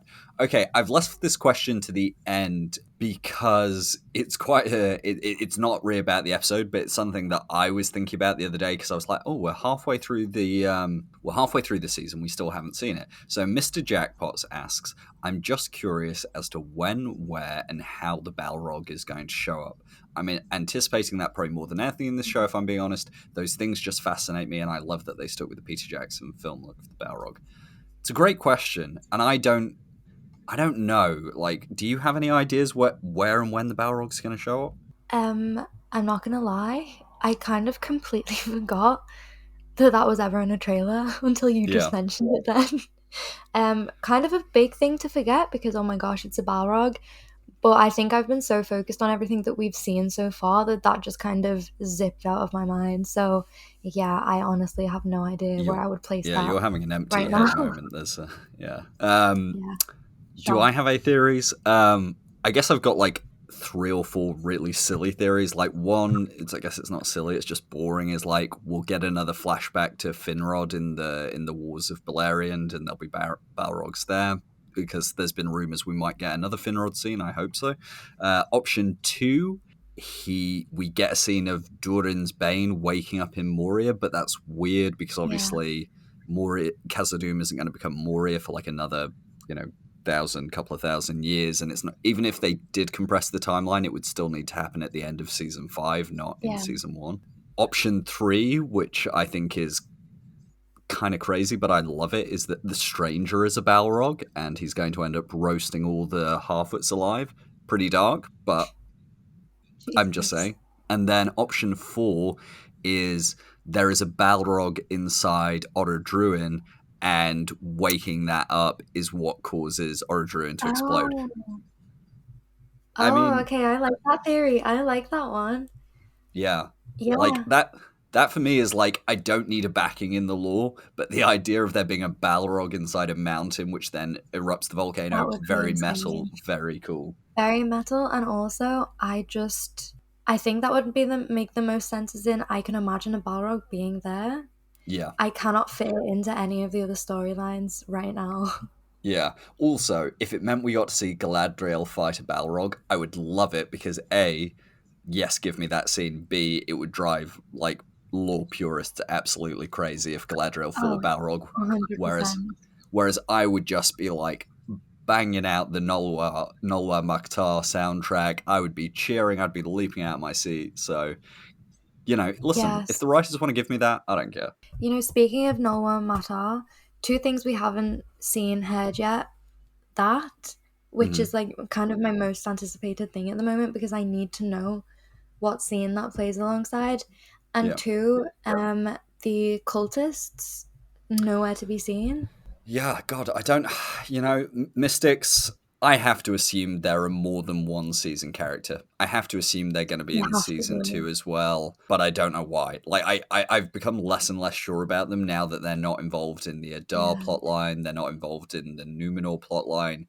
We know from interviews that they're meant to be heading west from Rune, which we got a shout out to in this week's episode with Miriel making fun of Elendil. So I guess that was both a funny joke and a nice way of mentioning Rune, which is good. I have no idea when they're going to turn up, though. I'm assuming next episode. Otherwise, what is the point of them? Why were they in the Yeah. trailers so much? Yeah, because I would kind of understand if maybe, because I think it might have been you, it might not have been kind of theorized that they were helping bring about the formation of Mordor Mm, and the explosion of Orodruin, which makes sense. But I feel like if that were true, their presence would have been established earlier. So in my mind, I'm like, okay, what if we kind of get them at the end of the season and they're established as a bigger threat for season 2, but then yeah.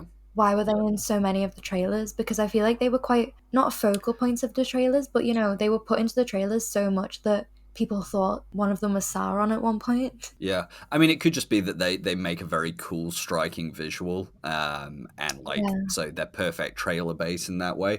But I hope they're used prominently. But I will say it is interesting that we do know from the Lord of the Rings that some of the ring wraiths were not kings; they were actually sorcerers.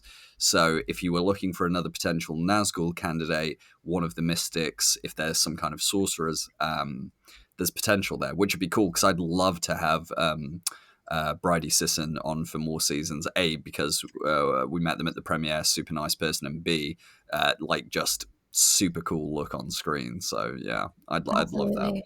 And as for the other point you raised about soundtrack, God, yeah, I want to know where Nolwa Mukhtar comes in. We even got Adar saying the word Mukhtar in the episode because he describes Arondir as a warrior. He says, "Where were you born, warrior?" And Mukhtar means warrior in Quenya. So that was cool. Right. Well, we have been talking for nearly 2 hours. Hopefully, by the time I edit it down the podcast, we don't go over 2 hours. Anna, any final thoughts going into episode 5? Things you want to see, things you're excited about, hopes, dreams, fears? My hope is that this kind of standard that the show has set continues. I hope that I'm not coming on and saying, it's gone down to a 9, which would still be amazing, 9 out of 10. But, like, oh, sorry, I don't want the quality to drop by 0.5. But I'm liking it at the moment. I feel like we're on very much an upward slope with the season. It's kind of hit the ground running. It's got a really good pace for me, at least at the moment. I want a lot more from Isildur. I want a lot more from Celebrimbor. But at the same time, and this is me potentially asking too much, I don't want a focus on them to impact negatively on the other characters because, what I'm seeing so far, and this could come off as, I don't want this to come off as rude to the showrunners because they're doing, amazing with such a big task, is that they're struggling to balance an equal portrayal of every single character that they want to, because these are all important characters, and trying to kind of establish them in the world and establish their goals is going to be hard for anyone to do. But I think some characters are suffering at the expense of other storylines, which is something that, if it continues to the end of the season, it will just do a lot of very important characters, especially, in season 2, a lot of disservice. So I'm hoping to see a turnaround on that in episode 5, but we'll see. Fingers crossed. Yeah. I think I agree with you on pretty much everything you've said in terms of your hopes and fears. And I'd just like to echo that. I think the showrunners are doing a really good job considering the tasks they've got, but at times you can see, like, you can both see they're doing a really good job with the challenge, and you can see how big this challenge is, and they're not always going to hit the mark. That's the perfect way to put it. But, like, I also kind of come back and say, listen, I've never watched a film, I've never watched a series of TV that's been perfect. And so, like, I think people sometimes think because I'm not spending all my time criticizing that there are things I don't like. I mean, obviously this episode I've talked about a lot of the things I don't like. But also, like, I'm not someone who, like, watches a show and then spends my time after it talking about the things I don't like, because it's just not how I approach media or, like, my spare time. In terms of my hopes for episode 5, like, we've talked about a lot. Let's really get into Celebrimbor, Gil-galad, Elrond, Durin. I'd actually be fine if Numenor took a bit of a backseat next episode. Like, we'll obviously need to see them all prepare to leave, but, like, I feel like we could handle that 2-3 scenes, like scene with Isildur and Elendil, scene with Galadriel and Halbrand, maybe a final scene with Miriel and Pharazôn that lets us know, like, where those two are leaving each other. That would be great. And then for the Southlands, like, I feel like we're going to get that conflict, but I don't know. Like, again, it's one of these episodes where I'm like, I wish that they just stuck to 3, but I think we're going to get the Harfoots as well. I think we're going to get the Southlands. So I'm in two minds about that. But like I said, I just want more space for character development in Lindon and Region, and I enjoy the Harfoot scenes very much, but let's not sacrifice time we need for the rest of the characters for them. Like, I love the Harfoots. Like, I've said over and over again how much I love their scenes, but I don't want them to take up 20 minutes of episode 5. Like, I think that would be a mistake at this point in the season. Yeah, I do agree, especially because this Lindon storyline has been set up now. It, like, so many relationships kind of hang in the balance of how it's handled. So I agree with you on everything there, and I do have one more thing that I want to say before the episode ends, and this is me being a little bit of an Amazon shill. However, I said this right from the start. The costume design, Oh, the second we got those pictures of the hands, I said, give the costume designers every award right now. And I mhm, had to sit through months and months of people getting very edited promo pictures because, of course, and saying, mhm. these look cheap, they don't look Tolkien, blah, blah, blah. The costume design throughout these 4 episodes, I am like completely confident in the fact that I was right. So incredible. Yeah. Even to the orcs, just what you can tell from them, from what they're wearing, the like the scraps of armor they have that they've clearly got from different places. Muriel's outfits, Galadriel's armor, like everything is just so amazing. And we talk a lot about the showrunners and the actors, but the production design on the show is just Mm, on another level. I think someone said to me about this episode, particularly in relation to the Great Wave scene, you can see the money on the screen, and I mm. completely agree. It just, the set design, the production, the costume design, just absolutely incredible. Yeah, thank you for raising that because I feel like on our last 3 episodes we haven't covered it, and it's partly because like all we would be saying is how great everything is. Like Yeah, every set design has been great, every costume has been great, like all the production design. Like Numenor is like maybe the best depiction of a fantasy city I've ever seen, on absolutely. screen. Miriel's costumes are some of the most beautiful I've ever seen. The dwarven costumes are incredibly interesting to me. And then, like you say, like the prosthetics on the orcs, incredible. I made a tweet the other day talking about poor Vrath who died, but like the fact his face was so full of expression in each scene because of how Yeah, well they'd done the prosthetics. But you're right. It does need to be said. Costume designer Kate Hawley, production designer Ramsey Avery.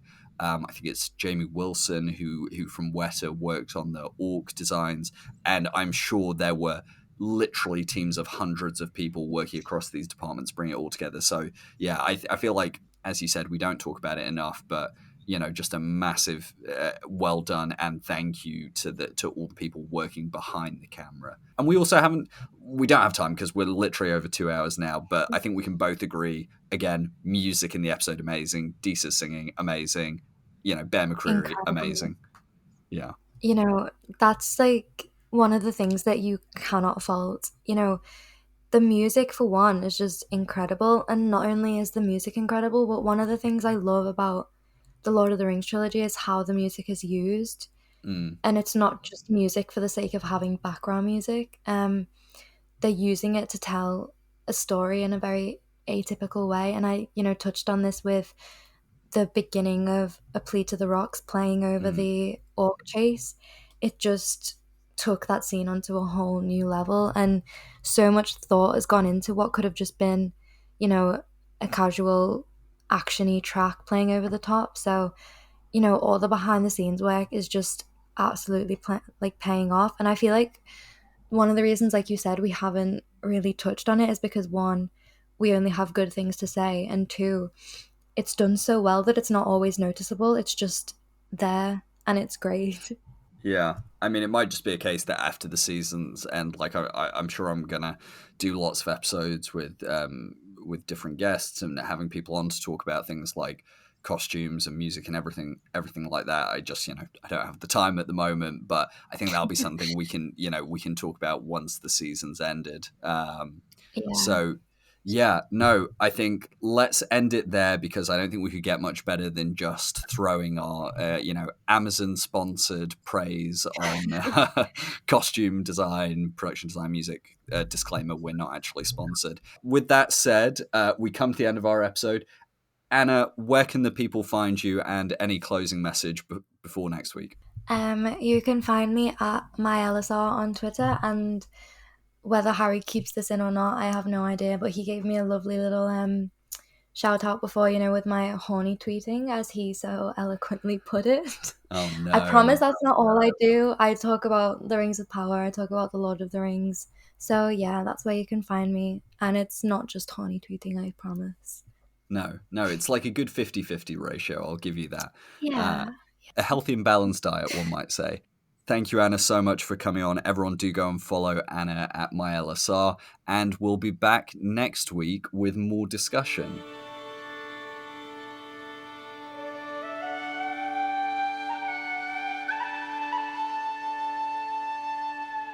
Thank you so much to Anna for once again joining me to break down this week's episode. We had an absolute blast discussing all the latest theories and speculation, and I really hope you enjoyed listening to it just as much as we did recording. Let me know what you thought of our discussion on Twitter. Were you impressed by Adar's introduction to the series? How is Elrond going to handle his new oath to Durin? And do you share some of our concerns about certain characters being sidelined? I'd love to continue the discussion on Twitter, so come over and join us. But for today, that's all we have time for. As always, I'd greatly appreciate if you could leave a rating or review on whichever podcast platform you use. And if you haven't already, make sure you subscribe so you never miss an episode. Thank you so much for listening. I'll be back this weekend with my review of episode 5 on the Daily Rings of Power podcast. Namarie.